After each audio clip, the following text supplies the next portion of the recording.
बिस्मिल्लाहिर्रहमानिर्रहीम। अस्सलाम वालेकुम स्टूडेंट्स, उम्मीद है आप सब खैरियत से होंगे। आज हम शुरू करेंगे हमारा अगला सवाल। क्वेश्चन नंबर 5, 6, 7, 8, 9, 10 तक के जो वर्ड्स प्रॉब्लम में जो सवालात गिवन है इसको सॉल्व करने की कोशिश करेंगे। इससे पहले हमने क्वेश्चन नंबर 1 से लेकर 4 तक के जो सवालात थे वो अच्छी तरह सीख चुके हैं कि किस तरह करना है। तो यकीनन आप सीख चुके होंगे कि मल्टीप्लिकेशन और डिवीज़न आप किस तरह करेंगे। तो इसमें हम सिर्फ ये समझेंगे कि वर्ड्स प्रॉब्लम को किस तरह आपने समझना है, इसके बाद किस तरह सोल्व करेंगे वो हम इसी वीडियो में सीखेंगे। पहले हम समझते हैं कि इस तरह के सवाल को किस तरह हमने समझना तो पहले समझते हैं कि सवाल को किस तरह आपने समझना है, फिर इसके बाद हम एक्सरसाइज की तरफ जाएंगे। तो फ़र्ज़ करें अगर आपसे ये कहा जाता है कि एक चीज़ की कीमत इतना है, 10 की प्राइस क्या होंगे ये निकालें। फ़र्ज़ करें आपसे कहा जाता है कि एक बुक की कीमत अगर 500 रुपये हो, तो आगे आपसे पूछते हैं कोई सा नंबर देखिए 15 बुक्स की कीमत कितना होगा। ठीक, कितना होगा। तो इस सूरत में आपने क्या करना है, डायरेक्ट मल्टीप्लाई कर देना है, ज़रब दे देना है। फ़र्ज़ करें अगर मैं आपसे ये पूछूं एक अंडे की कीमत, एक अंडा जिसकी कीमत है 12 रुपये, और आपसे पूछा जाता है कि 20 अंडों की कीमत निकालें, तो आपने क्या करना है, ज़रब देना है। तो अगर किसी वर्ड प्रॉब्लम में एक का गिवन हो और बाकी 10, 15, 20, 25, 30 का निकालें, तो उस सूरत में आपने डायरेक्ट क्या करना है, मल्टीप्लाई कर देना है, दोनों को ज़रब देना है। ठीक, ज़रब कर देना है। और इसी तरह अगर मैं आपसे ये पूछूं कि एक मंथ में 30 दिन होते हैं, ये तो आप सब जानते हैं। एक मंथ में 30 दिन होते हैं। इसी तरह 20 मंथ में कितने डेज आएंगे। ठीक, तो इसमें भी अगर आप देखेंगे तो एक मंथ गिवन है, एक मंथ, और 20 मंथ का आपसे पूछ रहे हैं, तो आपने क्या करना है, डायरेक्ट इन दोनों को मल्टीप्लाई कर देना है, जो हम सीख चुके हैं कि किस तरह मल्टीप्लाई करें। अब हम क्या करेंगे, इसी का उल्टा क्या होंगे वो समझते हैं। अगर ये चीज़ समझ में आ गया तो आप डिवीज़न वाले प्रॉब्लम्स को भी अच्छी तरह समझ जाएंगे। जैसे कि यहाँ पे एक बुक की कीमत 500 थे, 15 इसी तरह के बुक्स की कीमत कितना होंगे, तो उस सूरत में हमें मल्टीप्लाई कर देना था। अगर मैं इसी का उल्टा सवाल बना के दे दूँ कि अगर एक 15 बुक्स की कीमत 500 रुपये हैं, एक बुक की कीमत निकालें। ठीक, समझ गए क्या करना है। 15 बुक्स की कीमत 500 है, एक बुक की कीमत कितना होंगे वो आपने निकालना हो, तो आप क्या करेंगे, डिवाइड करेंगे। जैसे कि मैं यहाँ पे लिख रहा हूँ F15, चलो डायरेक्ट मैं लिखता हूँ बुक्स, अगर उसकी कीमत 500 हो तो एक बुक की कीमत क्या होंगे। इसमें क्या कहा है, एक बुक की कीमत आपको निकालने के लिए कहा है, लेकिन यहाँ पे एक का आपके पास गिवन था, तो आपने 15 का निकालना था, तो उस वक़्त आपने मल्टीप्लाई कर देना था। लेकिन यहाँ पे 15 बुक्स की कीमत दिया हुआ है, एक बुक की कीमत आपने निकालना है, तो इस सूरत में आपने डायरेक्ट यहाँ पे डिवाइड कर देना है इन दोनों नंबर्स को। ठीक, जैसे कि 500 डिवाइड बाय 15, तो आपको रिज़ल्ट मिल जाएंगे। इसी तरह 20 अंडे जिसकी कीमत है 12 रुपये, 20 अंडे जिसकी टोटल कीमत 12 रुपये है, एक की कीमत कितने होंगे, तो आपने क्या करना है, डिवाइड कर देना है। तो उम्मीद है समझ चुके होंगे। अब आते हैं एक्सरसाइज की तरफ। अगर ये समझा है तो यकीनन आप सारे सवालात को अच्छी तरह आप खुद कर पाएंगे यकीनन। तो शुरू करते हैं, क्वेश्चन की तरफ आते हैं। सवाल नंबर 5 है, आलिया हैज़ Rs2258 रुपये, यानी आलिया के पास 22580 रुपये हैं। She wants to distribute them among 18 needy people, यानी वो कह रहे हैं कि वो इनको 18 ज़रूरतमंद लोगों में बराबर बांटना चाहती है। आलिया के पास इतना रुपये हैं, वो 18 ज़रूरतमंद लोगों को वो देना चाहती है, इसके पास जो पैसे हैं उसको। तो हमसे जो सवाल पूछ रहे हैं वो है how much amount will each person get. तो हर एक को, यानी ईच का मतलब क्या है, हर एक को कितना मिलेंगे, हर एक को कितना मिलेंगे। तो हमने अभी समझा था कि अगर आपसे ये पूछा जाता है कि एक को कितना मिलेंगे, अगर इतना है एक को कितना मिलेंगे, तो उस वक्त आपने क्या करना था, दोनों को डिवाइड कर देना था। डिवाइड किस तरह करते हैं ये हम सीख चुके हैं। तो सॉल्यूशन में एक और चीज़ हमें लिखना होगा, टू फाइंड। तो पहला सवाल था हमारा, how much amount will each person get. तो इसमें डिवाइड करना था, तो हम यहाँ पे लिखेंगे to find amount we will divide 2258 by 18। तो हमें पता है कि इसको किस तरह डिवाइड करना है। इसको इसके इस सिंबल के नीचे लिखेंगे, इसको बाहर लिखेंगे। इसके बाद 18 1 जा 18 हम कर सकते हैं, यकीनन ये इससे ग्रेटर है। इसके बाद माइनस करेंगे, जब आप माइनस करेंगे तो बचेंगे 4, इसको नीचे लेकर आना था। 5 यहाँ लिखेंगे, 18 2 जा हम कर सकते हैं, 18 2 36 होंगे, तो 36 लिखेंगे यहाँ। कितना रिमेन, कितना होंगे 9। फिर 8 नीचे आएंगे, 18 तो 25 100 होते हैं। 10 को आप 5 के साथ मल्टीप्लाई करेंगे तो आपको रिजल्ट मिल जाएंगे 18 5 कितना होगा, 8 5 40, 5 5 6 7 9 90। इसके बाद माइनस करना था, ये नीचे आएंगे 80 बन जाएगा। ये 18 को किसके साथ मल्टीप्लाई करेंगे तो ये 80 या इसके करीब आएंगे, ये हम अभी सीख चुके हैं। तो 500 तो 4 करेंगे तो यकीनन आ जाएंगे 4। तो कितना आएगा इधर,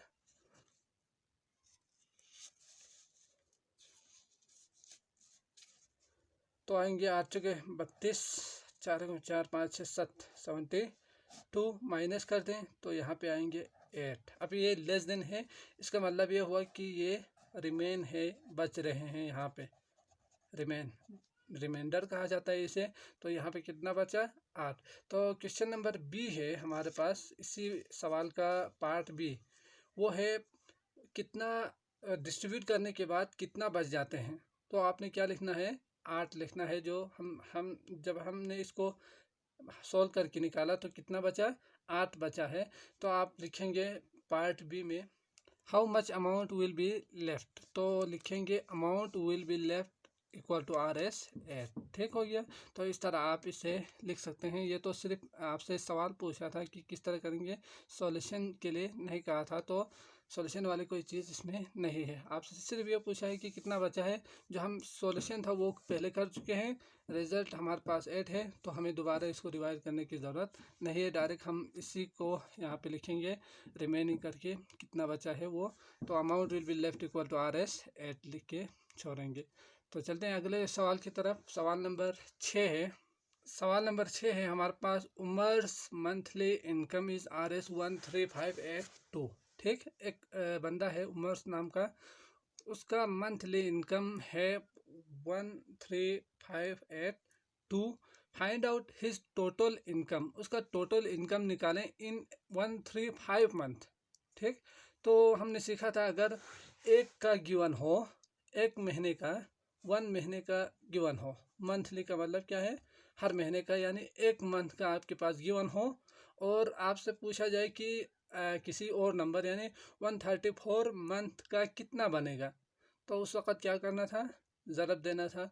तो हम क्या करेंगे, इन दोनों को मल्टीप्लाई करेंगे। वी विल मल्टीप्लाई 13582 बाय 134 करेंगे तो आपको रिजल्ट मिल जाएंगे। तो शुरू करते हैं, मल्टीप्लाई करेंगे।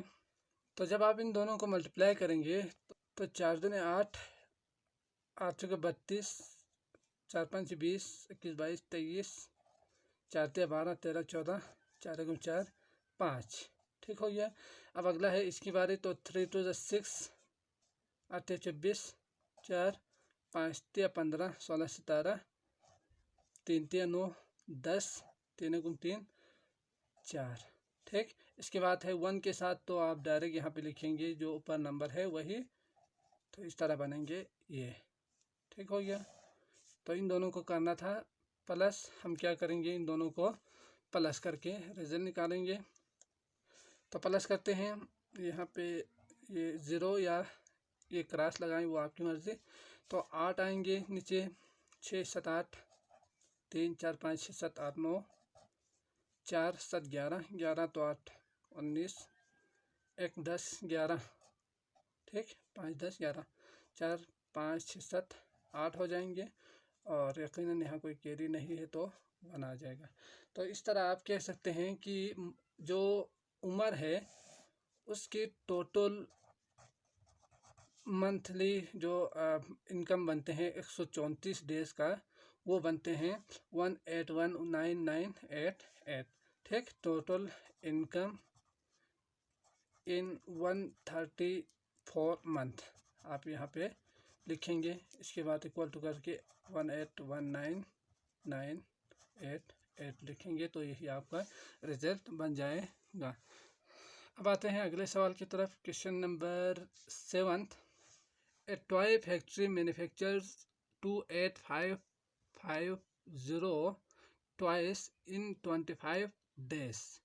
यानी एक खिलौना बनाने वाले जो फैक्ट्री है वो 25 दिन में 28550 खिलौने बनाती है, ठीक। यानी 25 दिन में वो 28550 खिलौने बनाते हैं।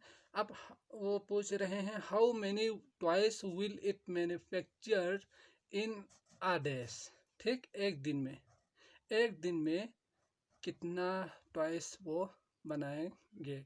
अब आप समझ चुके होंगे कि 25 दिन में ये 28550 खिलौने बनाते हैं, एक दिन में कितना बनाएंगे। तो आपको क्या करना होगा, डिवाइड करना होगा यकीनन। तो शुरू करते हैं डिवाइड। तो यहाँ नीचे लिखेंगे 28550 और बाहर आएंगे 25। तो डिवाइड करेंगे 25 1 जा 25, ठीक। 25 1 25 माइनस करेंगे तो कितना होगा, 3 बचेंगे 5। अब 25 दूनी 50 होंगे तो 25 दोबारा 1 25। तो यहाँ पे लिखेंगे 10। इसके बाद इसको भी नीचे लेकर आए तो 25 4 जा कितना होगा, 100 होंगे। ये तो बहुत ही आसान है, तो आप 100 लिखेंगे हैं यहाँ पे 5। इसके बाद 0, 25 2 जा 50। यहाँ माइनस लाजिमत लगाएं, यूज़ करें तो 0। तो इन दोनों को डिवाइड करने के बाद जो रिजल्ट मिला वो है 1142। यानी एक टॉय की जो कीमत है वो कितना है, 1142 है। तो हम यहाँ पे क्या लिखेंगे, टॉयस मैन्युफैक्चर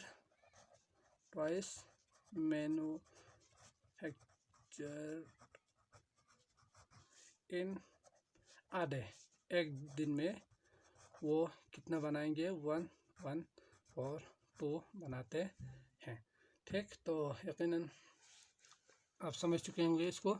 अब आते हैं क्वेश्चन नंबर 8, शुरू करते हैं।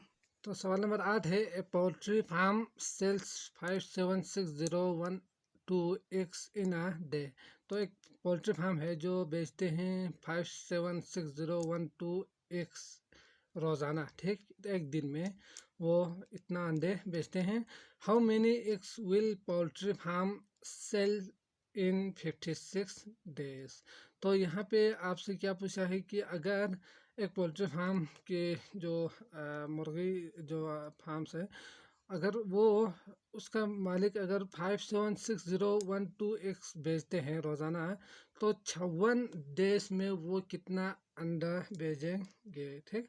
तो यकीनन आप समझ चुके होंगे कि क्या करना है। तो इसमें हमें क्या करना होगा, दोनों को मल्टीप्लाई करना होगा, ठीक। तो मल्टीप्लाई करते हैं। सबसे पहले लिखेंगे सॉल्यूशन लिखने के बाद यहाँ पे आप बाकी जो चीज़ें हैं वो भी लिख सकते हैं। ए पोल्ट्री फार्म सेल्स 5 करके इक्वल टू 57601 लिखना है। इसके बाद पोल्ट्री फार्म सेल्स इन 56 डेज करके आपने मल्टीप्लाई कर देना है 56 से, ठीक। तो मैं इन दोनों को मल्टीप्लाई करके आपको रिजल्ट शो करूँगा, ठीक। तो जब आप इन दोनों को मल्टीप्लाई करेंगे तो पहले 6 के साथ मल्टीप्लाई करेंगे, इसके बाद 5 से मल्टीप्लाई करेंगे। यहाँ पे लिखेंगे एक छोड़ के, यहाँ 0 भी आप लिख सकते हैं क्रॉस भी लगा सकते हैं। तो इन दो सबको प्लस करेंगे तो आपके पास आएंगे 32256672, यानी जो पोल्ट्री फार्म है वो सेल करेंगे 56 डेज में 32256672 अंडे वो सेल करेंगे। ठीक, तो आपने यहाँ पे क्या लिखना है, number of egg sold in 56 करके आप लिख सकते हैं यहाँ पे। ठीक, तो आते हैं अगले सवाल की तरफ। सवाल नंबर 9 है, ए लैपटॉप कॉस्ट RS89710। एक लैपटॉप की कीमत 89710 रुपये है। इफ हमाद बाइस 10 सच लैपटॉप्स, अगर हमाद इसी तरह के 10 लैपटॉप खरीदता है तो how much amount will he need, उसे कितने पैसे की ज़रूरत होंगे, उस यानी इसको कितने रकम की ज़रूरत होगी। तो आप सीख चुके हैं कि अगर एक लैपटॉप कास्ट इतना हो, अगर 10 लैपटॉप का निकालना हो तो किस तरह निकालते हैं। तो यकीनन आप इसमें क्या करेंगे, मल्टीप्लाई करेंगे दोनों नंबर को, क्योंकि एक लैपटॉप की कीमत इतना है, 10 का निकालें। ठीक, यही कहा है, सिंपली यही समझ सकते हैं हम, जो कि how much amount will he need, हम बात को ज़रूरत होंगे। तो यकीनन हम इन दोनों को मल्टीप्लाई करेंगे तो पता चल जाएगा कि ये कितना उससे ज़रूरत होंगे 10 लैपटॉप ख़रीदने के लिए। तो मैं डायरेक्ट करके आपको रिजल्ट दिखाता हूँ, क्योंकि 10 के साथ हम बहुत आसानी के साथ कर सकते हैं मल्टीप्लाई। तो ये है आपके पास 89710 मल्टीप्लाई बाई 10। तो अगर ज़ीरो हो तो जितना डिजिट है यहाँ ऊपर उतना 0 1 2 3 4 5 यहाँ पे मैंने लिखा है। इसके बाद यहाँ पे 1 है, तो 1 अगर हो तो इन सबको रिपीट यहाँ पे लिखेंगे, बिल्कुल कॉपी करेंगे नीचे एक छोड़ के। इसके बाद प्लस करते हैं, तो प्लस किस तरह करते हैं ये हमें पता है। तो आपके पास जो रिजल्ट आएंगे वो है 89710। तो इस तरह अगर हम 10 लैपटॉप खरीदेंगे तो उसको कितने पैसे की ज़रूरत होंगे, 89710। तो आपने यहाँ पे लिखना है प्राइस ऑफ 10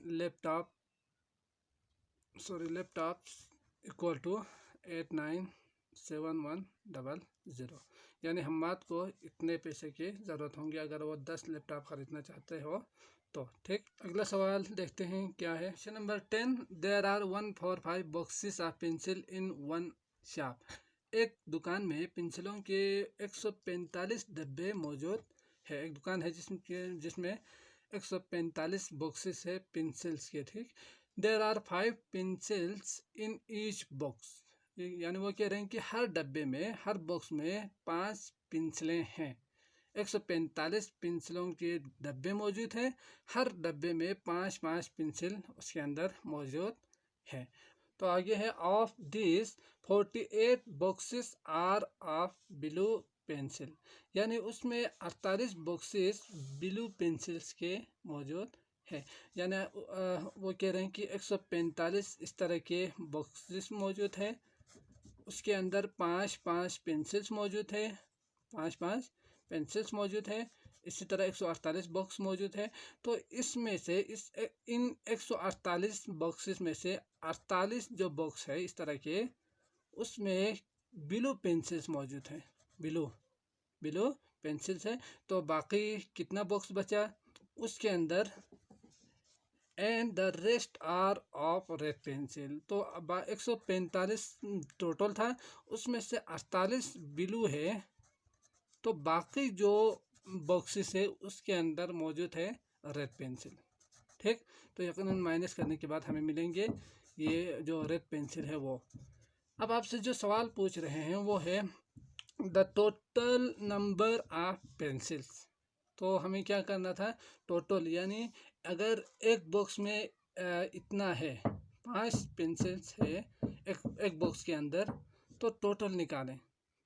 145 बॉक्सेस में 5 है, तो कितना पेंसिल्स होंगे। तो यकीनन आपने क्या करना है, मल्टीप्लाई कर देना है अगर टोटल नंबर निकालना हो। तो अगर एक का निकालना था तो डिवाइड करना था, अगर एक गिवन हो एक बॉक्स में इतना है 5 का निकालें तो आपने क्या करना है, मल्टीप्लाई कर देना है। तो शुरू करते हैं मल्टीप्लाई। तो 145 मल्टीप्लाई बाय 5 करेंगे तो आपके पास जो रिजल्ट आएंगे 5 5 25, 5 के 20, 21 22, 5 5 6 7 725 आएंगे।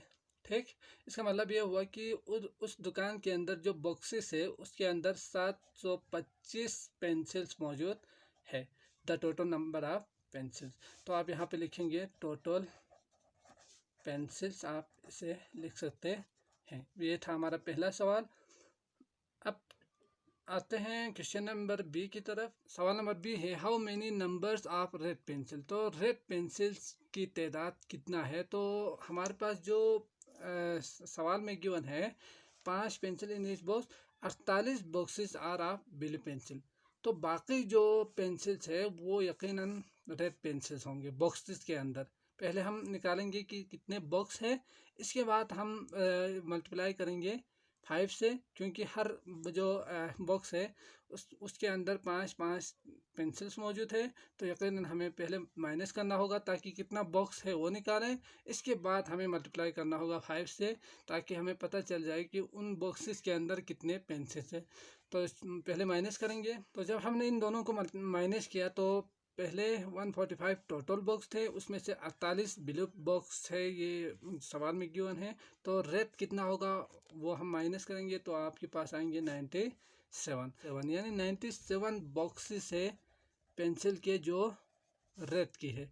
अब हमें इन बॉक्स के अंदर कितने पेंसिल है, 5 पेंसिल्स है।